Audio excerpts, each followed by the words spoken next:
Hello ladies and gentlemen, this is Blue Maxima, and I figured I'd finally get around to checking out 13 Sentinels, because, Jesus, it's been a while. I do apologize for that, but they actually sent me a review code for this. Just pointing that out, I was really surprised. I honestly didn't think I was going to get it, but then the day the game comes out, they send me code. And then I went on vacation for about 4 days. I literally wasn't expecting it, so that's the reason why this is later than it should be. But yes, so 13 Sentinels is yet another one of Vanillaware's masterclasses in presentation. Because, holy crap, they just continue to knock it out of the park with their presentation. Whether it be their artwork or their sound design. Because, good lord, just look at it. For the love of God, just look at it. Their sprite work is second to none. The level of detail, the quality of the animations, just how much of it there is. Like, this game's only 4.5 gigs on the PlayStation 4's hard drive, right? But it absolutely looks like it should be about 5 times that size. You've got gigantic walking robots everywhere, you've got massively detailed animations, and all of this voice acting too. It's kind of ridiculous how they managed to fit it all in such a small space. I mean, this game was in development for the Vita for years, alongside the PlayStation 4, but at the very end they were like, hey, you've got to get this out at some point, we're going to have to get you to cancel the Vita version, which is immensely depressing, because I played this a bit on the Vita via remote play, and it works great on that, since they've mapped all the the L2, R2, L3, and R3 buttons to the front controls. Everything just works fine as a result, but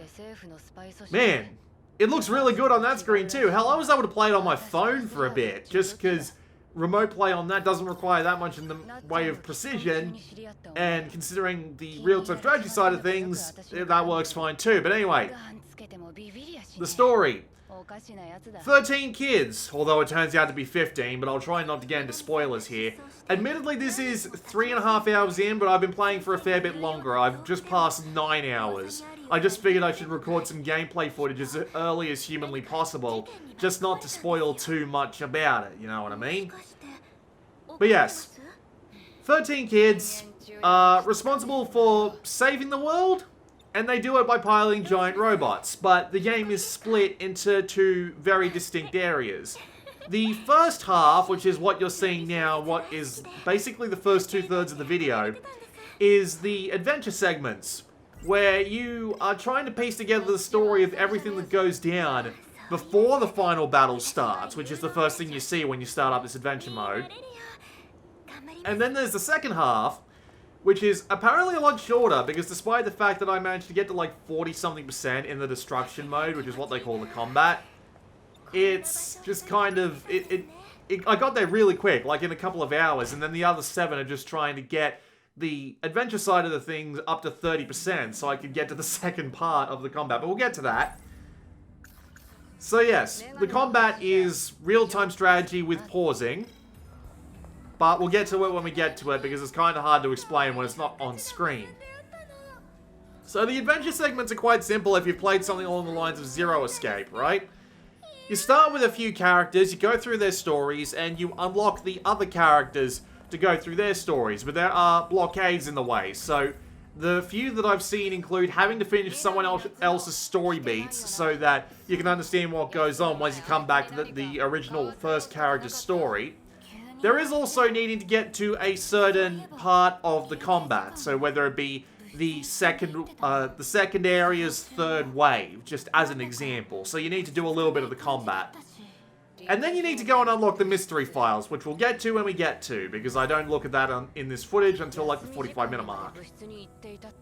But yes, for the most part in the adventure mode, you control the character that you select during the character selection, and you wander around as them, you talk to people, and you have what's called a thought cloud, which kind of serves as your items in an adventure game, where you can basically talk to yourself about these concepts, and then you can talk to other characters about them. And that's where most of the puzzle solving is for the most part. There's no way to die. Most of the time, or at least, yeah, actually all of the time that I've seen so far, admittedly, all of the time that you end up dead, you just get reset right back to the beginning of the segment. And characters are played out in segments. These segments are usually like 20 minutes long at most. And for the most part, every story segment that you'll be playing will give you a bit of a clue as to what's going on, or introduce a new story beat or a new piece of evidence. And then for the most part, you can just move straight on to the next one, or move straight to another segment, because they're quite self-contained. And as a result, it ends up moving along a lot quicker than you think it does, despite the fact it can take you 9-something hours in order to just get like 1/3 through it. And all of the characters do intertwine between them in a way that's actually kind of confusing at this point, because you'll go into one character, like, there's this one thing that you see at the beginning of the game, which is basically just a gigantic timeline of all the events that happen, and you can also sort it by single characters. So you'll do, like, one character's story, and they'll be, like, way up in the beginning of their timeline, and then later on in that timeline, there's another appearance of that character. And sometimes it's explained in context, and sometimes it's not, or at the very least, they're going to leave it until way later on. As a result, the plot is quite complicated, and you find yourself juggling a lot of different things at once, but the game does actually have some pretty neat tools to help you out with that. So not only do you have the ability to drop into any character's story and think over everything that they've got in their thought cloud at any one time, but every character has a bit of a summary going on as to what happened in their story, so that you can jump right back in where you were. And you've also got the ability to press the square button to go and have a look at the story flow chart. It never gets that complicated as far as I've seen to this point, but you can go and have a look at all the individual endings to their segments that you've seen, so that you can take a look at what is relevant to their story at the time. It also has the nice ability of just kind of ignoring fluff. Like, one of the big things about the character Natsuno is that she's a really big fan of UFOs. She gets absolutely obsessed with things like War of the Worlds. However, this never comes up in, like, these little summaries that she has going on. Like, she thinks that it's a UFO, but it never mentions in the summaries that it's a UFO. Which is good, because it means that you don't get tripped over by, I don't want to say like irrelevant character things, because Natsuno is a really nice character for just how bright, bubbly, and conspiracy theorist she is. With that said though, it means that you don't get tripped up by the details that are irrelevant to the main plot, and it's actually really heavily appreciated. Because, again, there's like 13 different characters you can control in this game. There's more characters outside of that, and they all interact in a lot of different ways. And again, you have the ability to look at summaries of every single scene you go to. You have the ability to look at a gigantic timeline of all the things that are relevant to... You have the ability to look at the timeline to look at all the things that are relevant to one character or everyone in the timeline. So it does the best job it can to keep you in control of things. And at the 9-hour mark, I wouldn't say I'm confused. The only real downside to the way they tell this plot is that there are things that you can learn that you've already learned in another character's story already. So, like, I don't want to get too deeply into spoilers, but there's a truth about the gigantic monsters that are attacking you that you can learn in one timeline, and then one full segment of, like, someone else's, like, one full segment of someone else's investigation bits is basically just them discovering the same truth. And as a result, you can feel like that segment was just kind of wasted because you know exactly what's going on there. This isn't true as a universal constant at all, as far as I've found so far, but I've also only played, like, 3 characters to any particular depth, so this might get worse as time goes on. But there's still like 90% new knowledge, new factoids, not factoids, that's not the right word, I just learned that recently, factoid means nothing. New facts, new twists, new information about the plot and where it's going always comes up within the absolute majority of the story segments. And the story segments are just pretty easy to figure out. As I said, there's no dead ends, there's no red herrings. The game's also got some very nice hints about what you need to do. because in the top right corner, there's always going to be some green blocks and some red blocks. The green blocks imply that you can go and think about something in your head for a little bit more information. And the red blocks always imply that you can talk to someone about a specific topic. And basically, there's a pretty damn good chance that you won't be able to progress the plot until you do. So it's not a hard game to figure out, it's just kind of long. Because, as I said, 9 hours in and I'm only 30% of the way through the main story. And like 50% through the combat, but you know, that's just kind of how it works. And yeah, it's really well presented, and it's really well voice acted. I've been playing with the Japanese voice acting. I have not played with the English voice acting. Yes, for the most part, it's all really damn well presented. Like, look at it.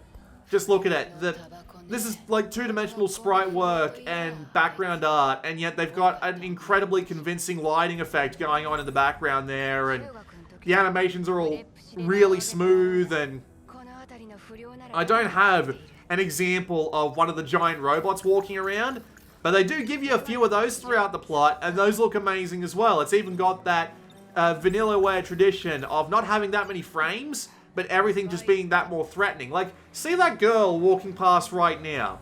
She's nice and smooth. Her animation looks great. Then you see these giant hulking, like, robot enemy mechs just towering above the city with no frames of animation whatsoever, and they look so much more threatening as a result. It's great. It's incredibly well presented. All the individual strokes on the building there. It's just gorgeous. It's absolutely gorgeous. It's better than Dragon's Crown, Odin's Sphere, and Muramasa Rebirth by a factor of 2 or 3. It's just so good looking. And yes, the voice acting is really well done as well, because it's Japan. They do a really good job of that just by default. Like, the bar is really high. But all these characters do fit their personalities just perfectly. So, and their voices, I should say, fit their personalities just perfectly.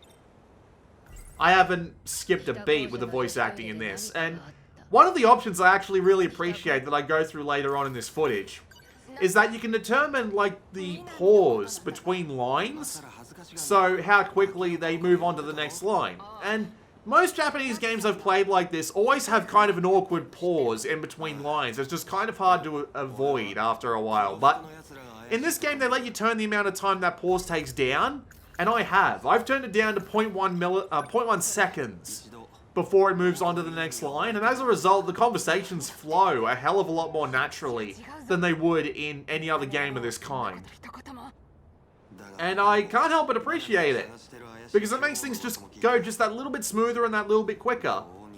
But of course, if you need time to like read the subtitles or what have you, you can just turn that time right up. There's a fair few options in that case, actually.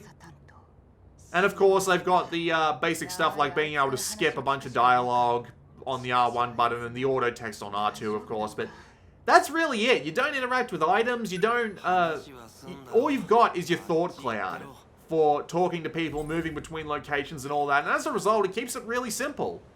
There's nothing really wrong with this, it's just that sometimes they do that really annoying thing where they make you talk to a dude like 3 times in a row in order to get most of the stuff out, when once would do just fine. It could just continue on into the rest of the events.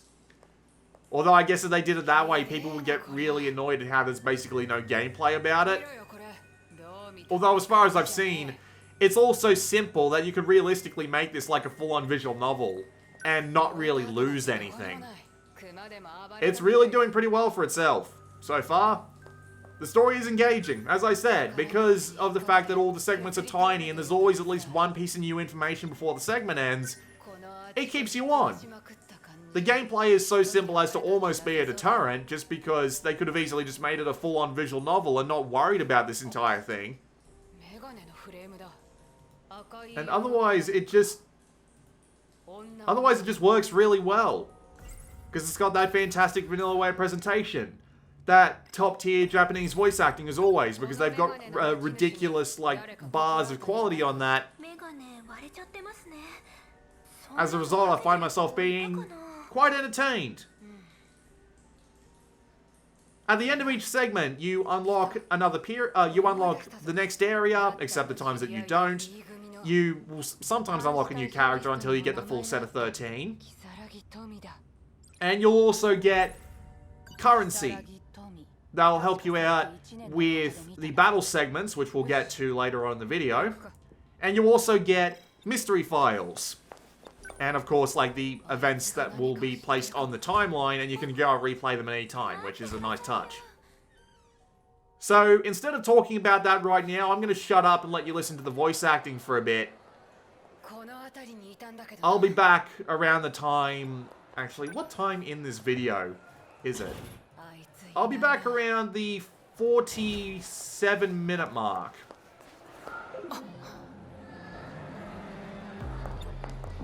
Yo. Nani?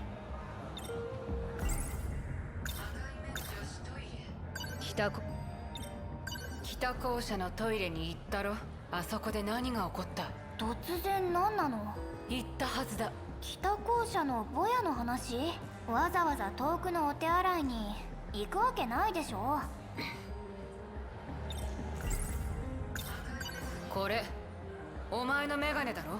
やぶから棒に何よ。よく見ろ。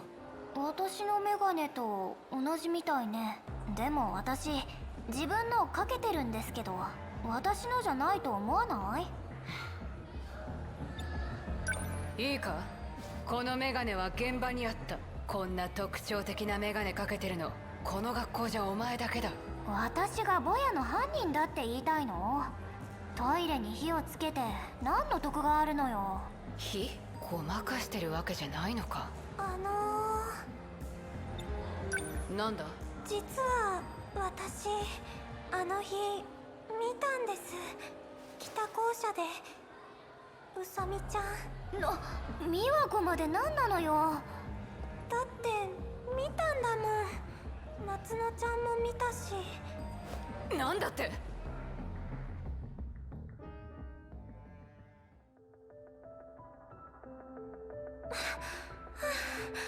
待たせちゃって悪かったな。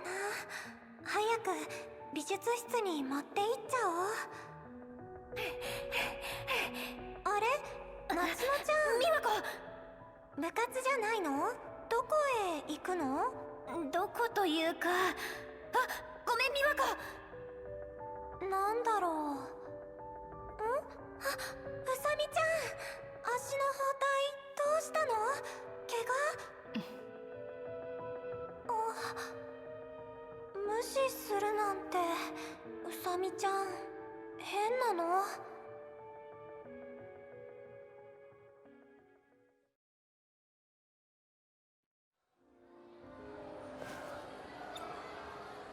私そんなとこ行ってないって。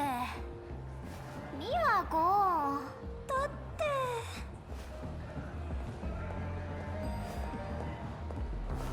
て。どうしたの？いおりちゃん、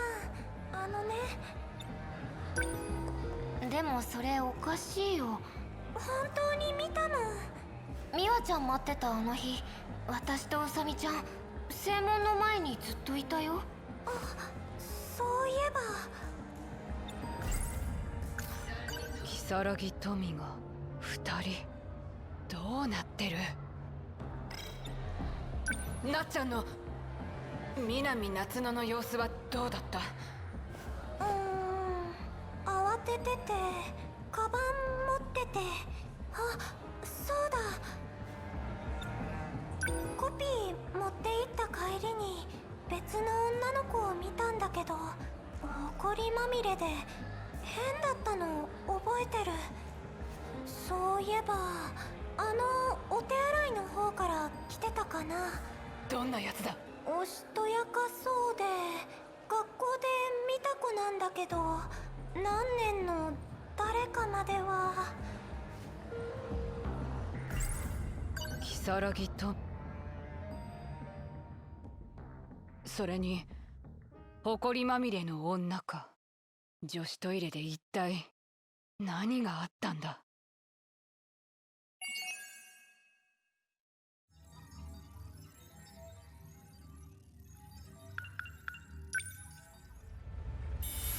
ややれやれ。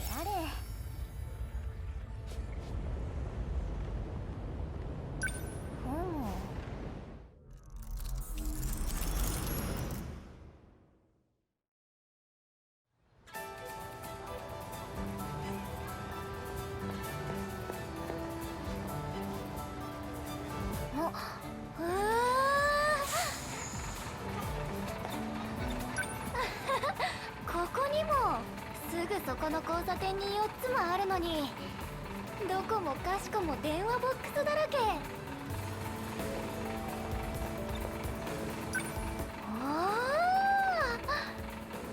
このバスのなんとも言えぬ古めかしさ。走ってる車全部角張ってていかつい。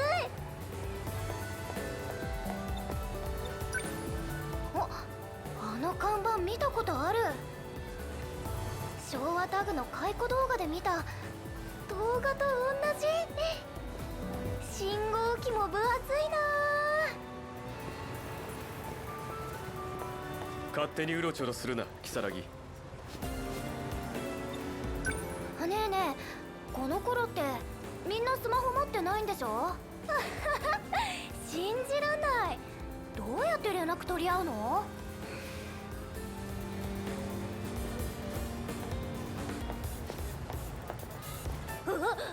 何あれ、極めつけ。髪型すんごい。ああ、ダメ笑う。何それ、リーゼントっての？昭和おかしい。何笑ってんだ。あ笑うでしょそれ。お前喧嘩売ってんのか。何お前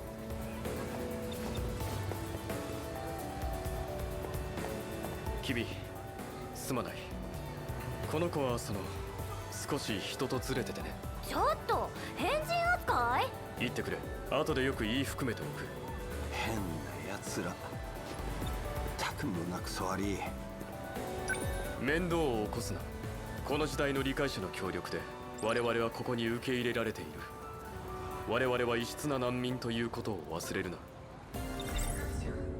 私たちを保護する理解者、軍事企業の敷島でしょ。彼らが欲しいのは未来の技術だけだわ。利用されてんじゃないの？君はそこまで知らなくていい。2025年でもニュースで見た会社だ。冷蔵庫からミサイルまで作ってる大企業で、世界中に工場があるとか。桜高校、場所は知っているな。君には同じ学校に通ってもらう。同じじゃない。通ってる子たちはママより年上よ。ここじゃない。私の学校は2025年だよ。2025年では私は来月16歳になる。でも私がいるこの場所は1985年。私は一体何歳扱いになるわけ？元の場所に戻してよ。説明したはずだ。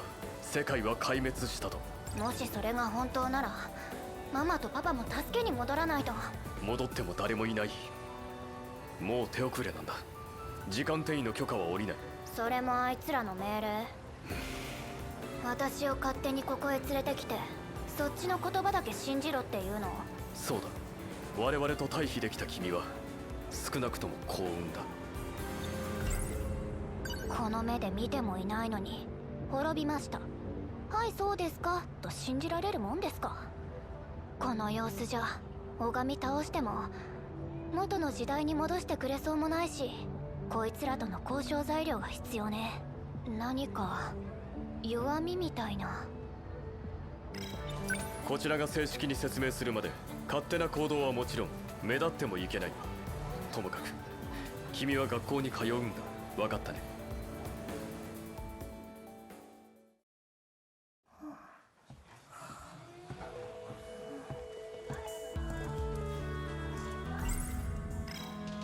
うさみちゃん、そんなにたくさん何の本借りたの？ねえ、その本見てもいい？面白いもんじゃないよ。ちょっとだけ。どれどれ？会社指揮法？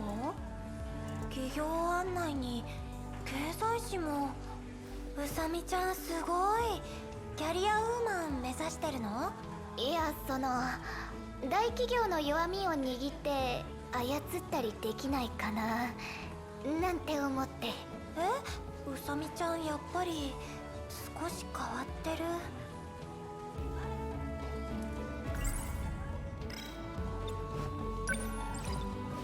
ネットがあったらすぐなのに、本で情報を集めんの大変よ。ネット？大変よネットなんつって。図書館で資料を探して敷島重工業についていろいろ調べても株主向けの情報ばかり。当たり前だけど弱みになりそうな情報なんて載ってない。美和子に聞いてもしょうがないけど、敷島重工って会社のことなんか知ってたりしない？敷島、船とか作ってる会社よね。私の幼なじみに確かお父さんが敷島に勤めてる子がいるよ。なんと。美和子、お願いがあるの。その子紹介していいよ。よし。大企業なんて中は大抵不正と改ざんだらけ。弱みに一歩近づいた。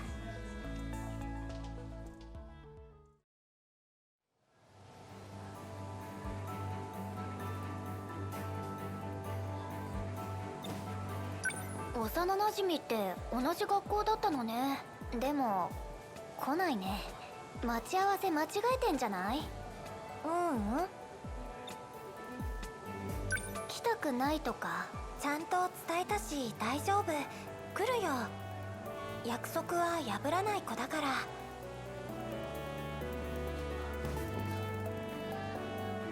ら。よう来てやったぜ。あの時のリーゼント頭。ちょっとこれどういうことなの？彼が幼なじみの尾形年次君。嘘。んで宮子どこにいんの？俺のこと好きって可愛い子じゃん？彼女うさみちゃん。あ？俺の頭にイチャモンつけたチンクシャじゃねえか。なんだそりゃ。だけど悪口なのはわかるぞ。ちょっと待って、なんて言って呼び出したの？話がある子がいるって。それでなんで告白だと思うの？アホじゃないの？なんだとこら。がっかりさせやがって。いや、それはこっちのセリフだ。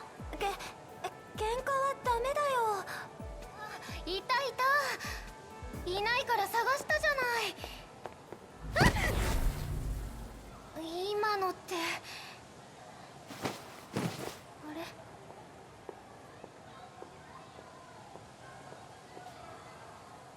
確かに今ここにいたのに。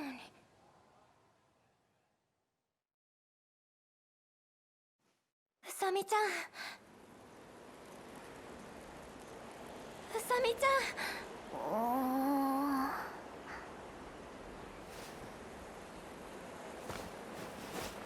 よかった。起きないから死んじゃったかと思ったよ。何がどうなってんの？わかんないよ。何か光ったと思ったらこうなってて。見てて。大丈夫かリーゼント？俺は尾形年次だ。覚えとけチンクシャ。悪かったなリーゼント。私は如月トミー。変な呼び方すんな。この甘。喧嘩してる場合じゃないよ。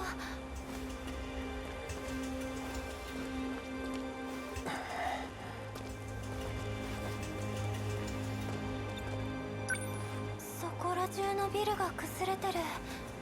これってまるで。攻撃されたんだ。何か知ってるの？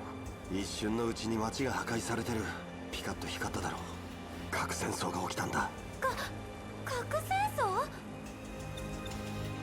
核爆弾が落ちてたら放射能で死んじゃうよ。逃げなきゃまずいよ。落ち着け美和子。私たち学校にいたよね。でもここ町の方じゃない？そりゃ多分爆風でここまで飛ばされたんだ。やはりアホだったか。あんたならきっと核爆発にも耐えられるよ。じゃあこれは何が起きてんだよ。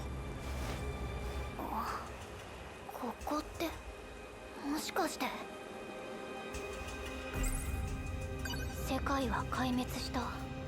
ゴートはそう言ってた。まさかここは。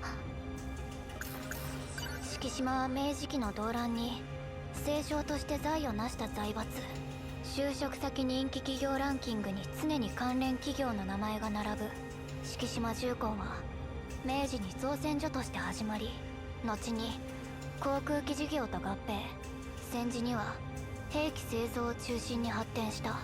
戦後は家電からロケットまで製造する敷島関連企業の一翼で世界的な機械メーカーだ。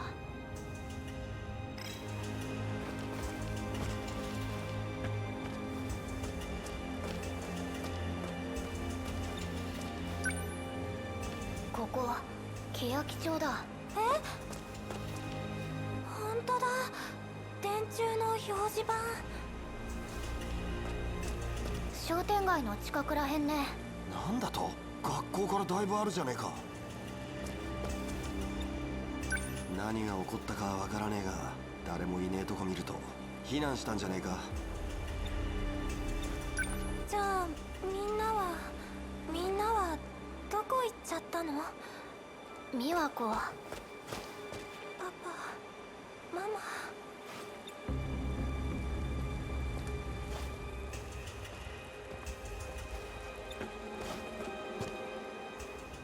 待って、何の音？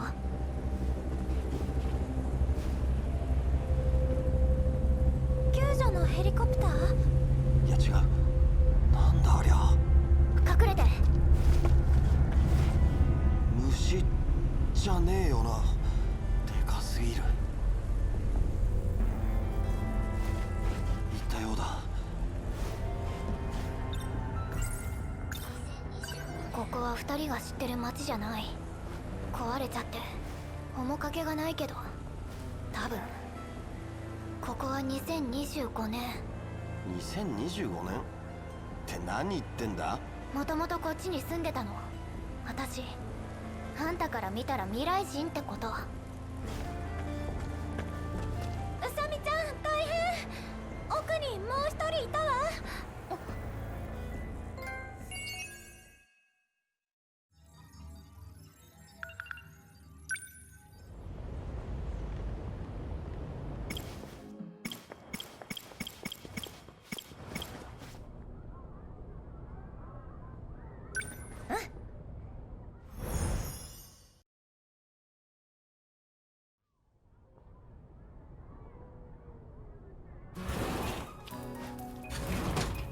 先輩、どうしたんですか？南、また物質が荒らされてる。それに見てろ。何を見るんです？こっちで静かに。洗濯かごだ。見たか南。まずい。これはきっと犯人の盗撮用カメラだ。物質を荒らした変質者が仕掛けたものに違いない。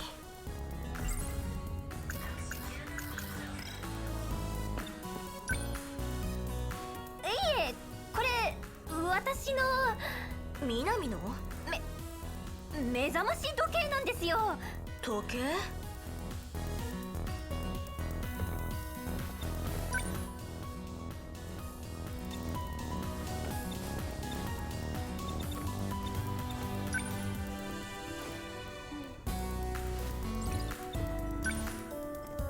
おっと、危ない危ない。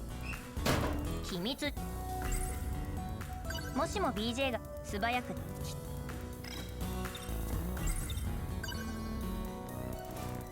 そんなの持ち歩いてんのか？そのこれじゃないと時間わかんなくて。でっかすぎない？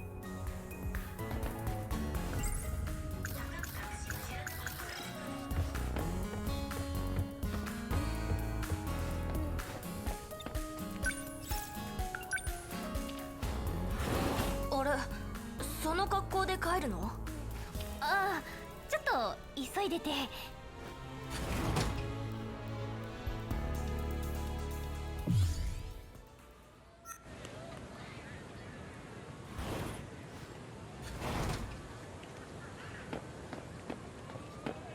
あ、MIB だ。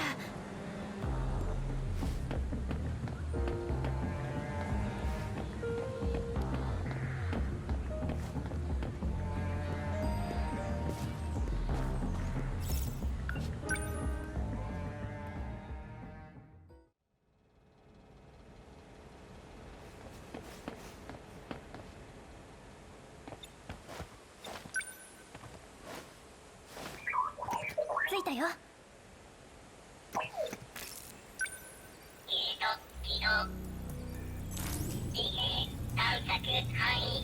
今度はどこを探すの？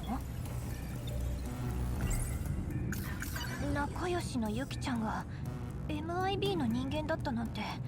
BJ のことはユキちゃんにも相談できない。その下のは？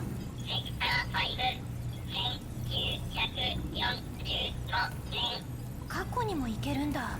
太平洋戦争終結の年ね。行ってみよう。アクセスコード承認。セクター指定。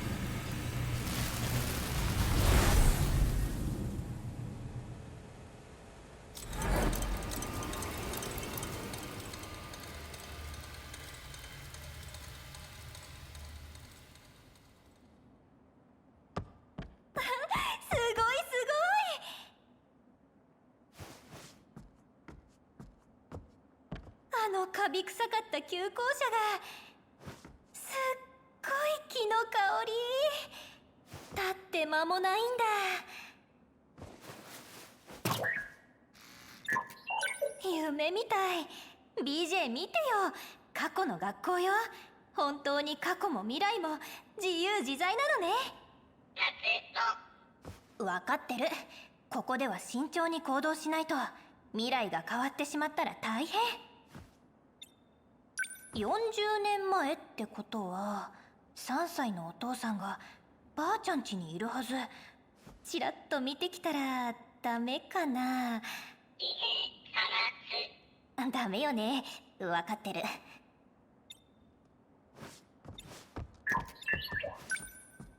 表記は違うけどここが私の教室だ。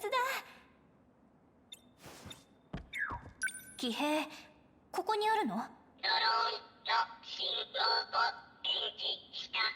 稼働中の騎兵がある。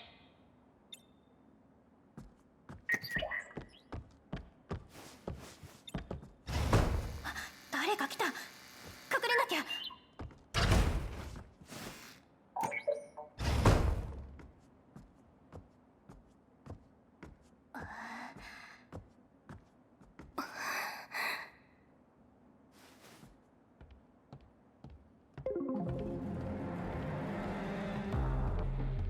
ゴートさん、時間通りですね。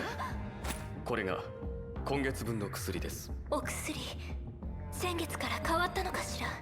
どうしてです？ごまかさないで。私、分かってた。あなたの薬で未来が見えてるって。でもこれは違う。飲むとひどく苦しいの。夢で見たことが思い出せなくなる。飲みなさい。悪夢を完全に忘れられます。悪夢？違う、あれは。何も知らない元の君に戻るんだ。この計画はもうやめだ。ゴートさん、待って。忘れてはいけないの。あれが助かる方法よ。はあ、ダメ、思い出せない。あやめ峠にある兵器じゃダメなのよ。思い出せない。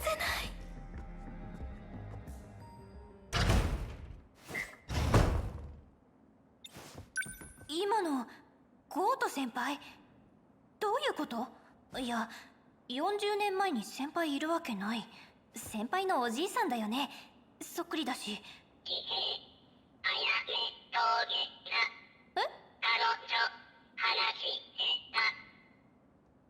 あやめ峠って公園のあるとこ？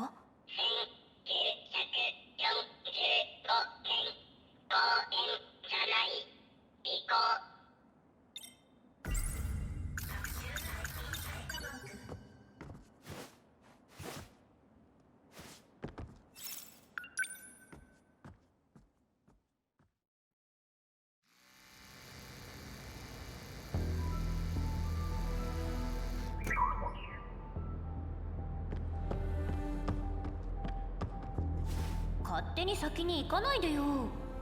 ここ軍の建物よ。見つかったらどうするの？これが騎兵か。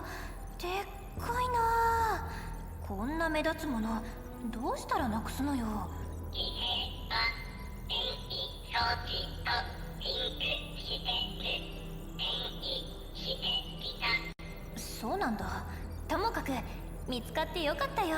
これは19番機。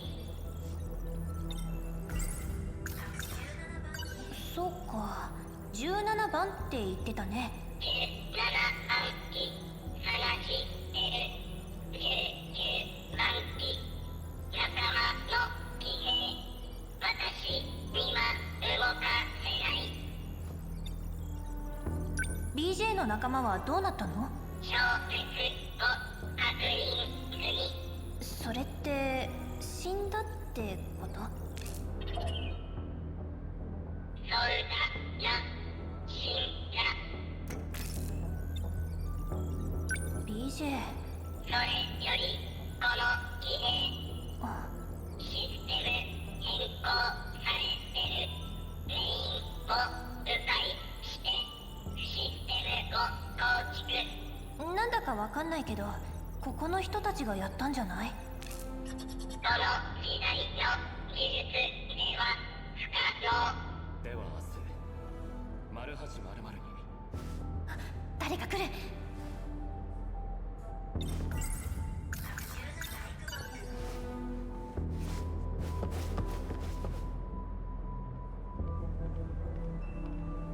なぜ同時博士は計画を棚上げしてるんだ。もう騎兵は手足も同然だ。前線だろうとその力を遺憾なく発揮できる。だのになぜだ。いかんな。これでは高俊さんのようだ。セクナ、きっと上には上の事情があるのだ。号令あらば、いや号令がなくとも時満ちれば命を捨てるのみ。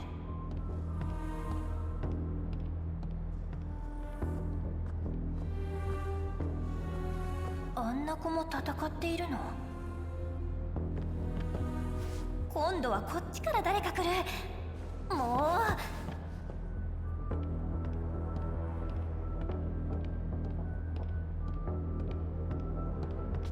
う19番、久しぶりだ。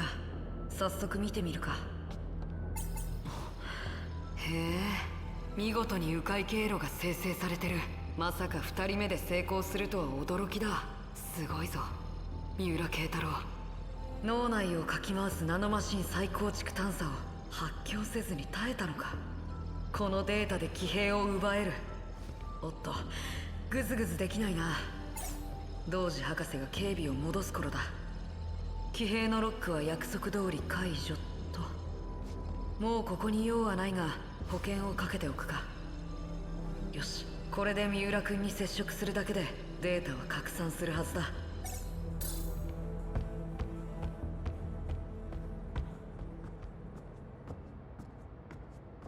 何よ今の子。急いでここから離れよ。うん。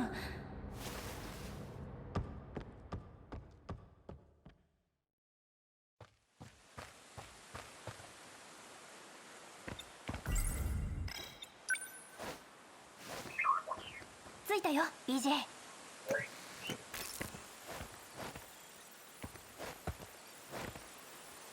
あ、誰か来る。 BJ 隠れて。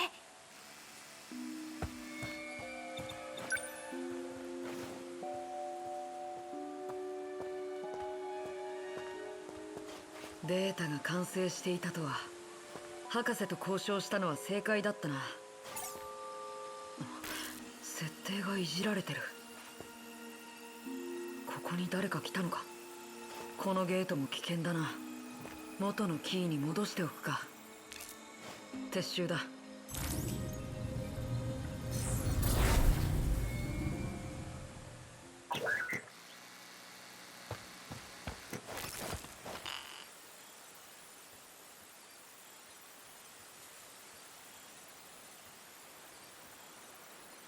ゲートを使ったの？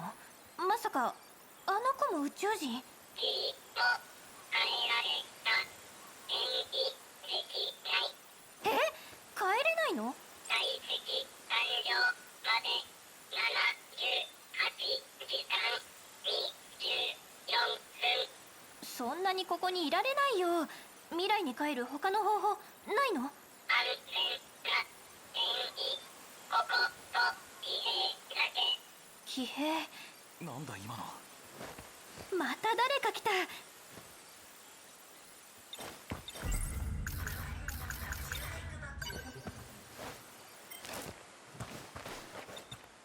確かこの辺りだったな。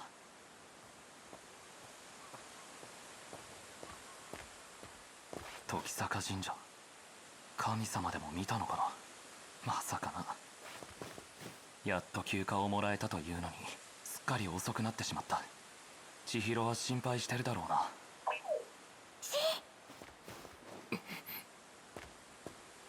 誰だ隠れているのは。待て。君は。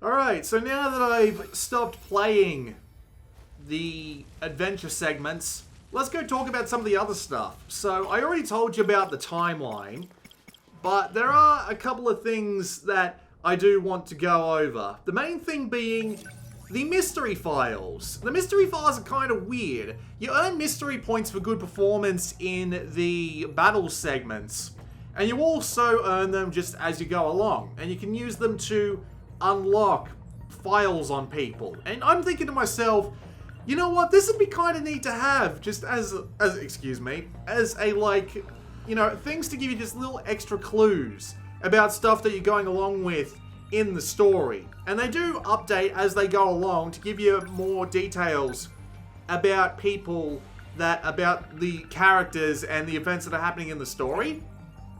But for whatever reason, they're just like little summaries of what's already happened. Items that you've already seen, people that you've already seen, only things that you've seen so far are in these mystery files. I get that it's just kind of meant to be an encyclopedia, but it's just a little bit disappointing that you have to pay to unlock them. And it's also worth noting that in order to proceed in some stories, you need to actually unlock a certain amount of mystery files. So it makes you think, oh, they're going to tell me something in the story that I'm going to need to know. But they don't do that. And I just find it to be a little bit annoying as a result. Just an opportunity lost, in my personal opinion. Although, again, later on, it might end up being something. And then, of course, there's the event archive where you can view all the events of the story in chronological order, or chronological in their time sort of thing, along with being able to filter it by character.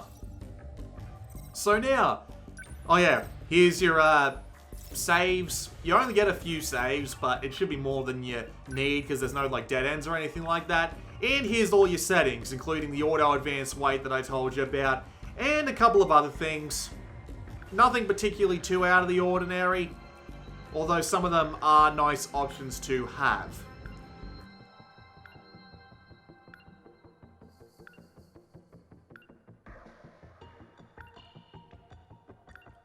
I'd wholly recommend keeping that autosave on, just in case. So yeah, let's go talk about the battles. Battles are on a line. You have to do one battle to move on to the next, but there are also story segments that you need to clear in order to continue on with them. So the unlock system just kind of feeds back and forth between the two segments there. It works well enough.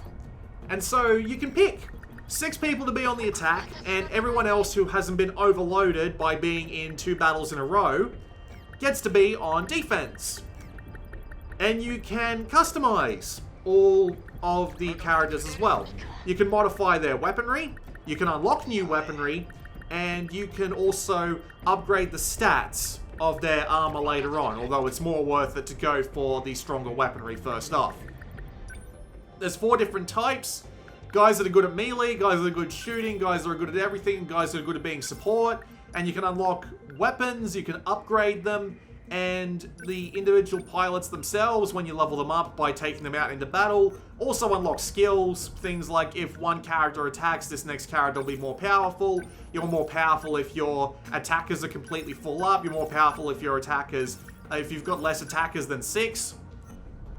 And you earn this upgrade currency by fighting off enemies in the battlefield. You also get the ability to upgrade what you call your meta system with these chips, which will also let you buy things like new meta skills, things that you can pop off. You can only start them once at the beginning, but you can eventually end up using them multiple times, and they're everything from give everyone heals, make everyone be able to act at the same time, send out an EMP that'll stop them from moving for a little bit, and by them I mean the swarms of the enemies, because there are a lot of them. And also upgrading your meta system level will also unlock extra upgrades for you. So the game is consistently feeding you new stuff, and you do get a lot of meta chips, but you also have an absolute ton to spend the meta chips on. You'll be finding yourself spending them all and upgrading literally everything you've got access to start with, but as soon as you start branching out into those higher meta system levels, you'll be running out of chips very quickly.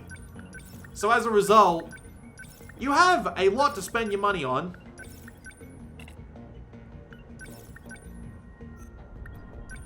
But it also helps that the game doesn't start out being too hard. I've been through all of the first battles at this point.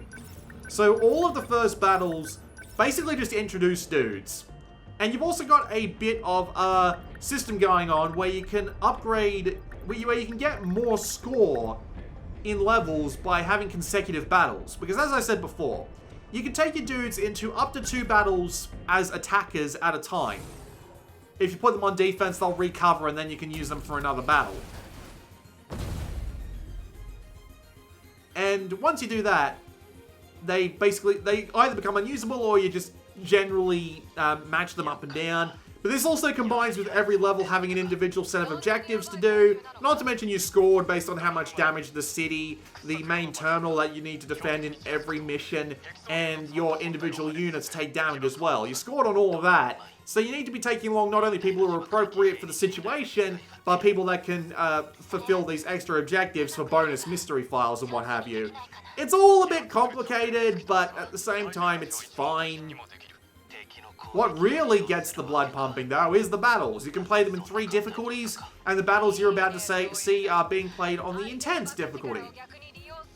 You get a little bit of backwards and forwards chat between all the characters before you pop in, and then, well, you go for it, more or less. So here's the drill.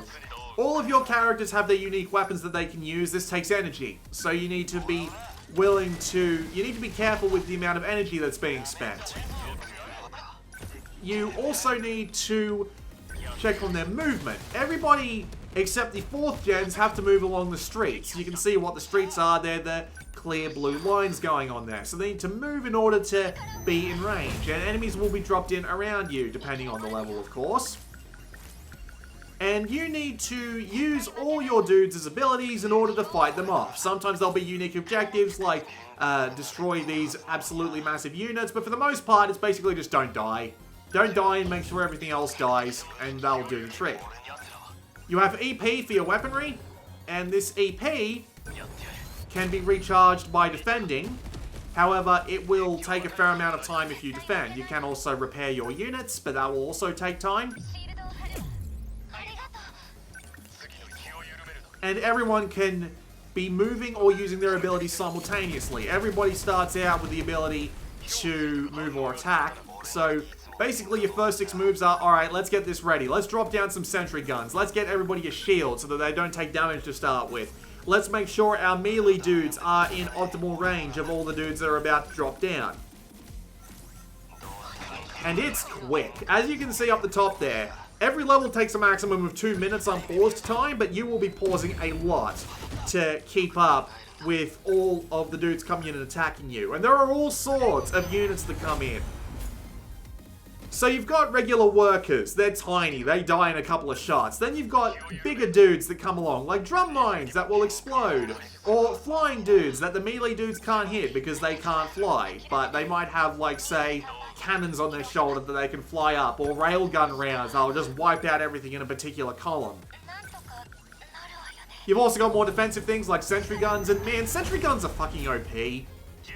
Like, I can understand them as a concept if you only were able to put down like 1 or 2 at a time, like depending on the character, but you can just be constantly placing them down, and when you've got like 6 sentry guns that are constantly going off at everything that they can see, they are just immensely powerful and really damn good at their jobs. But yes, it's really, really fast. Thankfully, you can pause at any time. You can bring up a unit at any time and look around. You can hit the R3 button in order to pause in the tactical view and just have a bit of a look around at what's going on. And of course, you have the meta system. Now, I don't do a good job of showing it off in this video, but again, I didn't want to go too far forward in the plot because there are some plot revelations that get talked about in the combat stages later on that I don't want to go spoiling.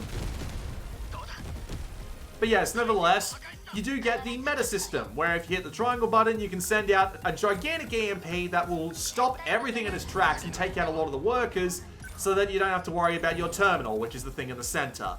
Also notably, all of your dudes that you've put on defense actually are stationed around the terminal, and will fire off abilities to help you out. Those purple circles that are coming out from the center, those are anti-air mines, more or less. So even if you are playing one of those levels which has you only like fielding 3 or 4 dudes in order to get the bonus objectives, you're gonna have like 7 or 8 around the terminal, which means that they're gonna be firing out defensive attacks constantly, and it's gonna be helping you out in that sense. So you don't have to feel bad if you've only got like 3 or 4 dudes working and you really want to keep that combo going for successfully finishing missions without recovering, because it will actually help you out in the long run to not take along as many attackers, as long as you aren't overloading them, of course, by putting them in 2 battles in a row.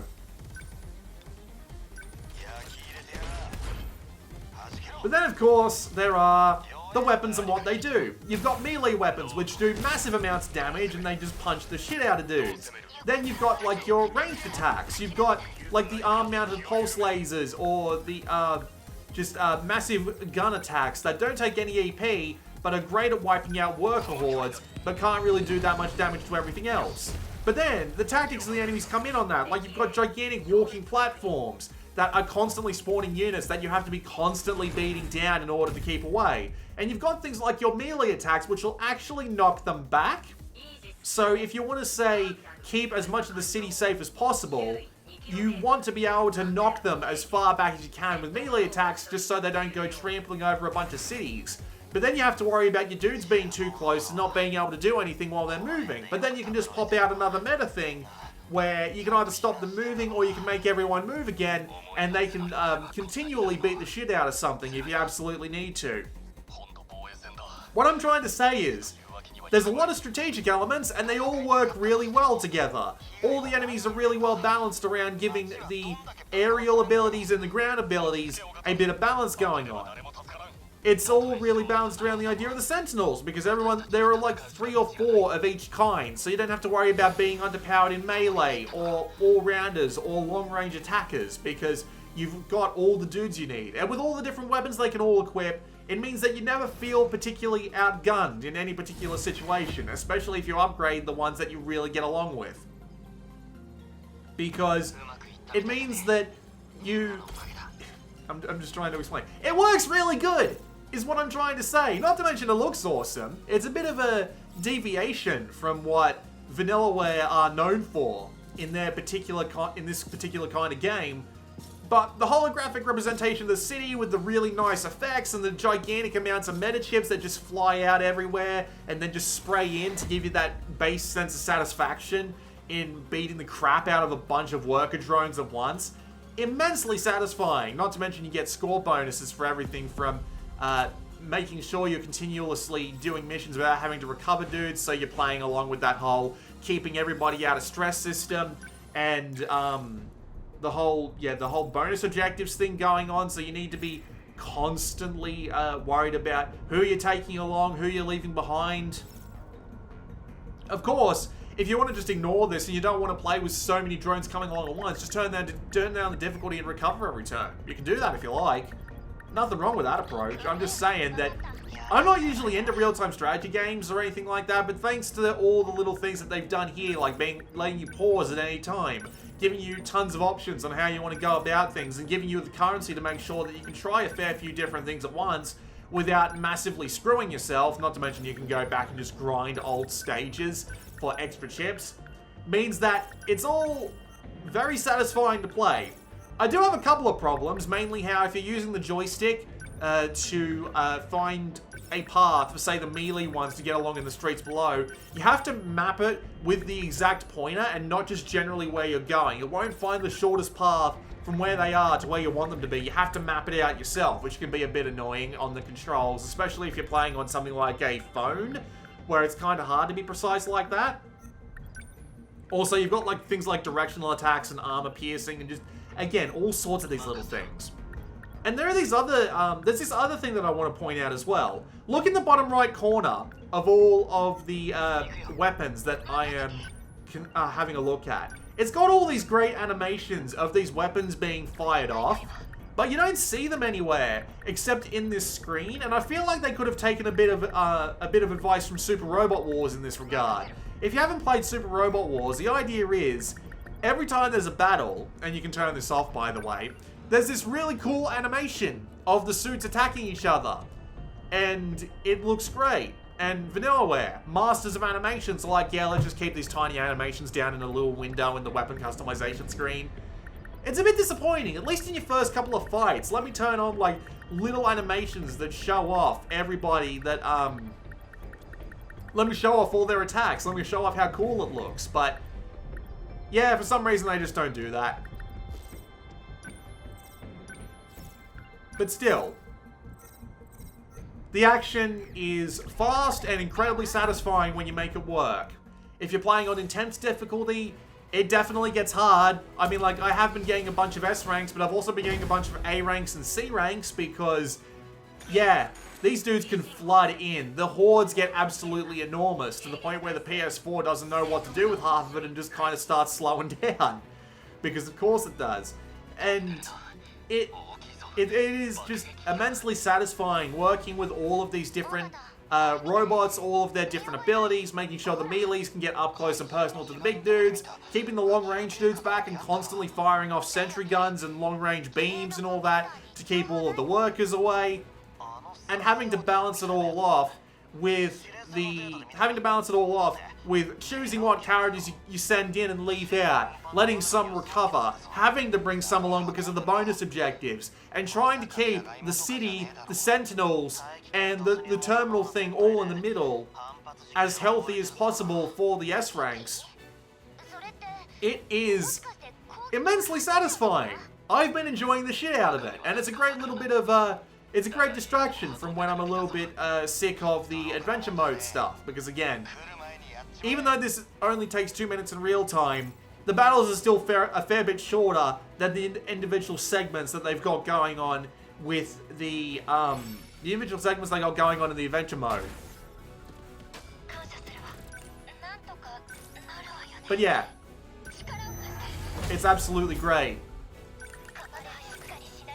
And I'm enjoying the hell out of it the more I play it. But the one thing I'm finding myself disappointed by is how few battle stages there seem to be. Because after I'd finished all of the, like, stage 1 stuff, I was at like 50%, like 45% or something along those lines. So it seems to imply that there aren't that many battle stages, which is just disappointing to me personally because, again, it just doesn't seem like that much.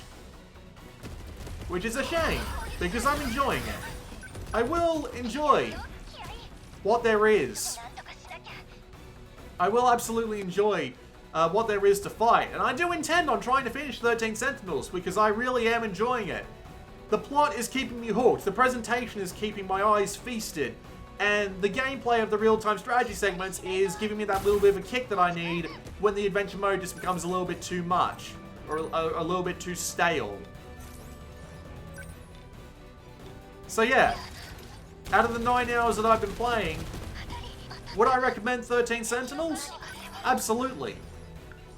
There's like one minor thing about it that's kind of really grinded my gears a little, and that's how they've decided to refer to a character who's cross-dressing to keep their identity a secret as a non-binary character.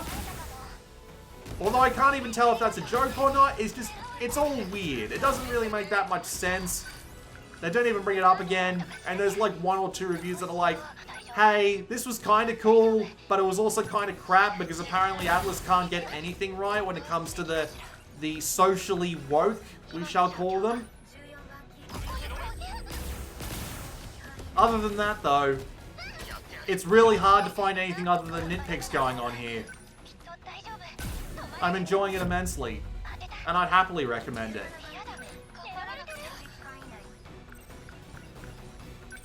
I don't really know what else to say. I'm pretty sure I covered everything.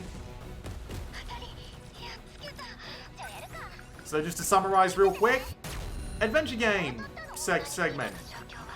Really complex interwoven story, but will consistently feed you new facts and new data to keep you hooked. Got that fantastic Vanillaware 2D presentation going for it. Great voice acting. And some mostly well-written characters. Does a really good job of it. And is fun to explore. A little bit light on the actual gameplay side of things though. And I do wish that they might... Honestly, it might have been better if they just went for full-on visual novel instead of just giving you like a little bit of wandering around segments. Because not that much changes. But it's still really well done nonetheless.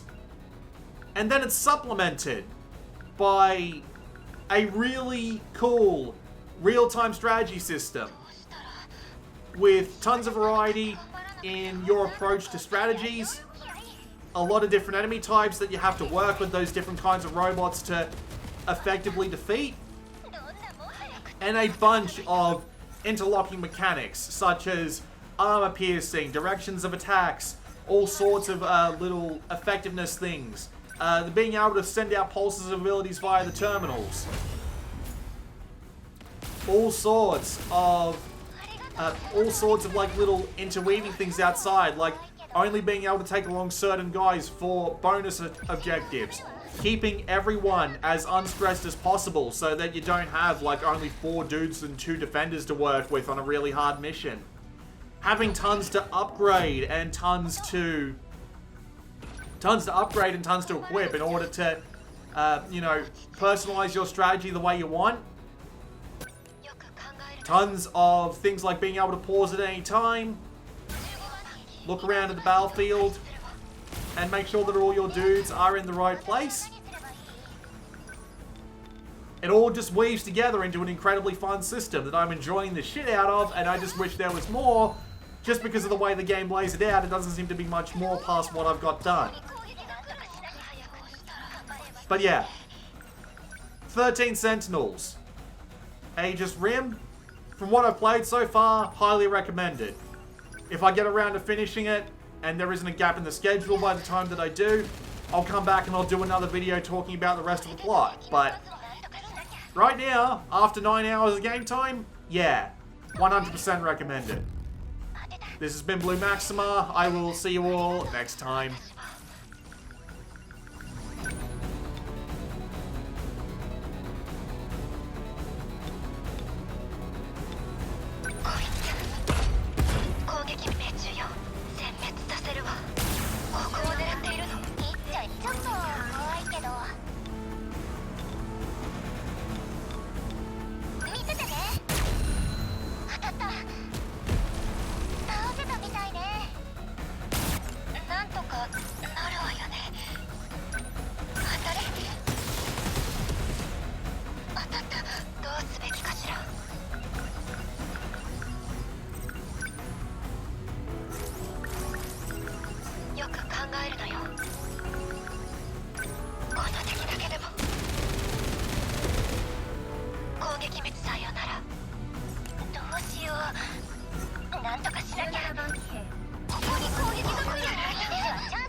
は完全に封鎖された。やった目標が変わった。次のターミナルはすぐそこだ。もう来てるじゃない。一息つく暇もないな。稼働限界には少し早いが、一旦騎兵を降りる。おい、指揮は？指示なんかなくても戦えるぜ。騎兵起動。私が戻ったからには大船に乗ったつもりでいる。すぐ戻るよ。あとを頼む。仕方がない。ゆきちゃん、急ごう。やったわね。